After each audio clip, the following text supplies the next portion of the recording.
Buenas tardes, compañeras, compañeros. Estamos todavía trabajando aquí en el Palacio de las Convenciones en La Habana, Cuba. Y bueno, tenemos la fortuna de contar con la compañía de nuestra compañera secretaria general del Sindicato de Docentes. Niurka María González Olvera, secretaria general del Sindicato de los Trabajadores de la Educación, la Ciencia y el Deporte en Cuba. Exactamente. Bueno, pues ustedes han de disculpar, lo que pasa es que es un poco largo el ramo, el giro del sindicato. Pero pues bueno, nuestro interés es, en primera, conocer Niurka, nosotros desde México y más dirigido hacia las mujeres, la actividad que una secretaria general induce hacia sus agremiados para que haya vida sindical. Nosotros en México tenemos un problema en el cual la base trabajadora ya no cree en los liderazgos sindicales. Han llegado al grado de decirle, en lugar de sindicato, le llaman el sindicuento, porque ellos dicen que es verborrea, traición, no hay gestión, entreguismo, falta de representatividad. Eso es preocupante porque si el sindicato es el instrumento de defensa de los trabajadores y el logro de las conquistas, pues bueno, es un instrumento inexistente y entonces quiere decir, se traduce en que millones de trabajadores de la docencia se encuentran en estado de indefensión. ¿Qué nos podrías tú compartir de tu experiencia para ejercer una vida sindical eficiente, efectiva y siempre presente en favor, sobre todo, de un tema tan delicado como es la educación?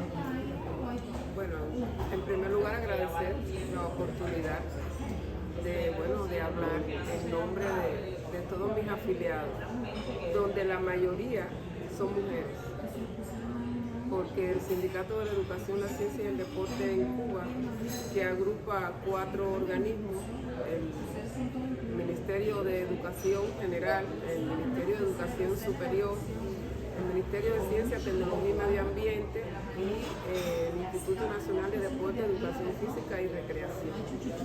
Nosotros, el 82% de los dirigentes sindicales en nuestro sindicato son mujeres, porque a la vez la mayoría de los docentes, sobre todo en la educación general, son mujeres.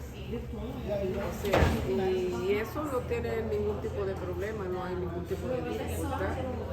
En Cuba, gracias a nuestro proyecto social, las mujeres podemos realizar nuestro trabajo sin ningún tipo de problema.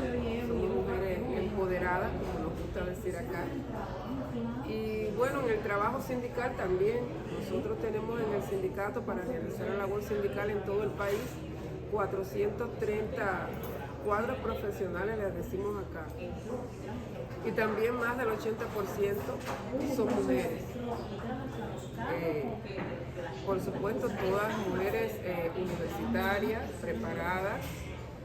Una gran mayoría ostentan el título de máster, otras están haciendo doctorado y aparte de eso realizan la labor sindical.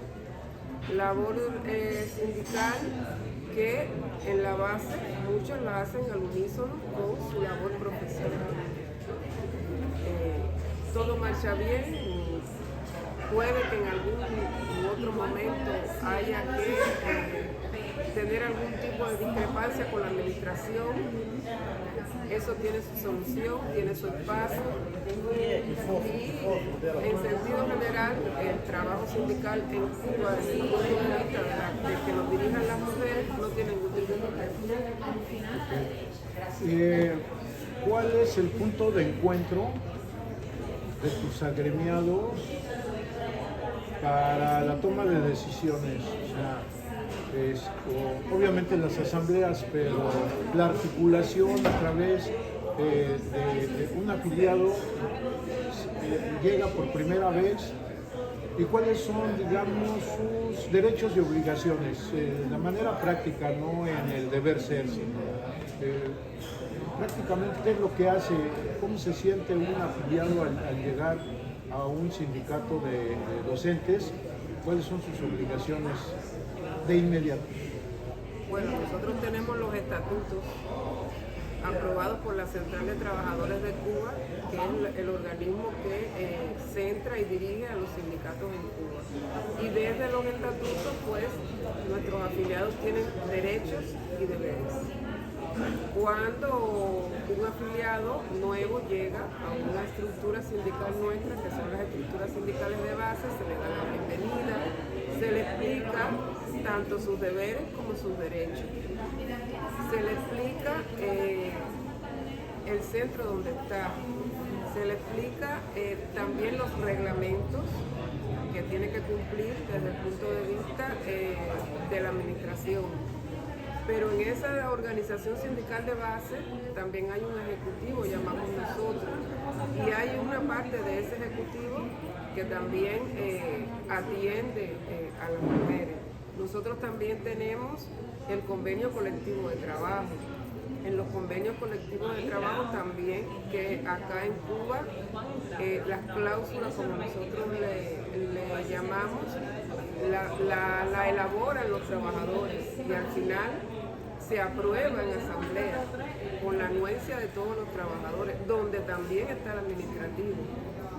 Y sistemáticamente ese convenio se aprueba, se controla, se fiscaliza, se revisa mensualmente en cada asamblea. Y en ese convenio también hay deberes y hay derechos a cumplir por la administración y por el trabajador, donde por supuesto estamos las mujeres.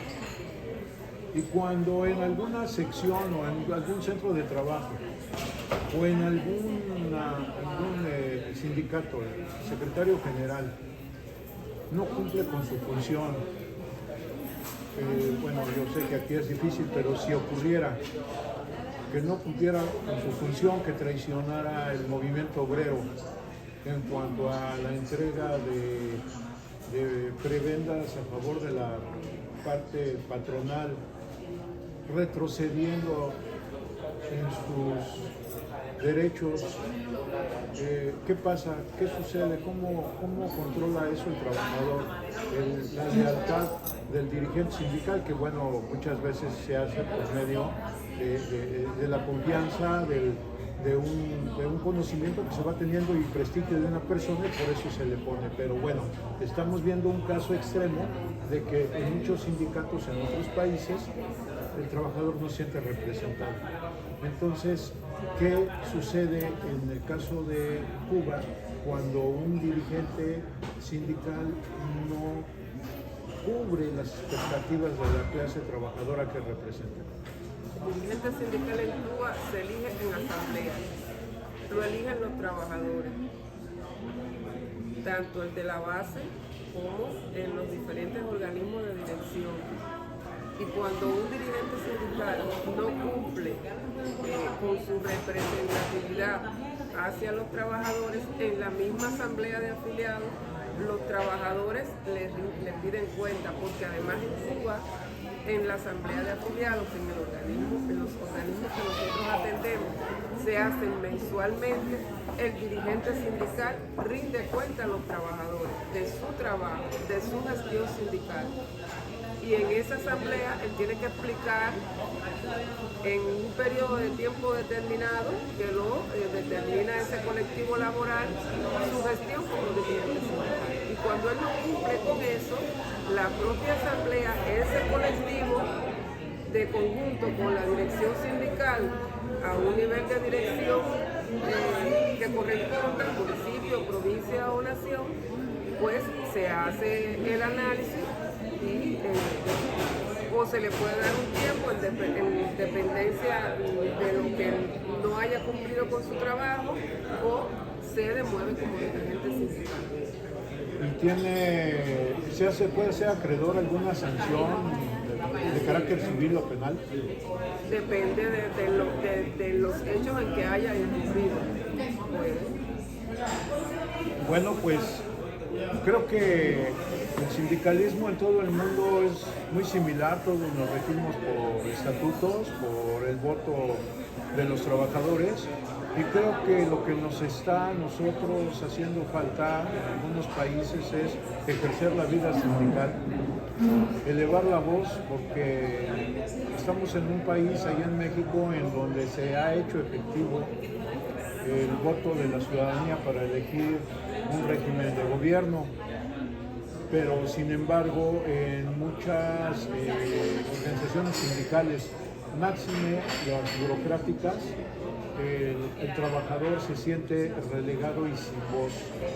Pero esto es porque él mismo lo ha permitido, porque en el ejemplo que tú nos pones, si una sección sindical eleva la voz y son 2 o 3 o 5 o 10, pues se tiene que remover, y hay instancias legales como por ejemplo la presentación de denuncias, en este caso a veces por abuso de confianza, porque están manejando dineros sin la debida rendición de cuentas, que eso procede literalmente en México, en Cuba y en China. Entonces, te agradezco mucho ese punto de vista. Tendríamos mucho que platicar, pero me interesaba mucho conocer el punto de vista de una mujer líder de todo un gremio a nivel nacional de este país, y que bueno, se den cuenta nuestros compañeros y compañeras trabajadoras, pues que en verdad sí se puede ejercer la democracia sindical, pero nace de persona a persona. Como ya lo hemos dicho en otros ámbitos, la democracia es persona a persona, la política persona a persona, y el sindicalismo deberá ser persona a persona, porque nos llega directamente a afectar o beneficiar a nuestros propios intereses y desde luego a nuestro núcleo familiar. Niurka, te agradezco mucho el espacio, te felicito por esa amplia trayectoria, tanto profesional como sindical, sobre todo la sindical, porque tú nos puntualizaste algo. Mujeres profesionistas con maestría o incluso doctorado que están inmersas en la organización sindical. Es falso que el sindicalismo esté por morir, es falso que el sindicalismo sea un instrumento ya del pasado.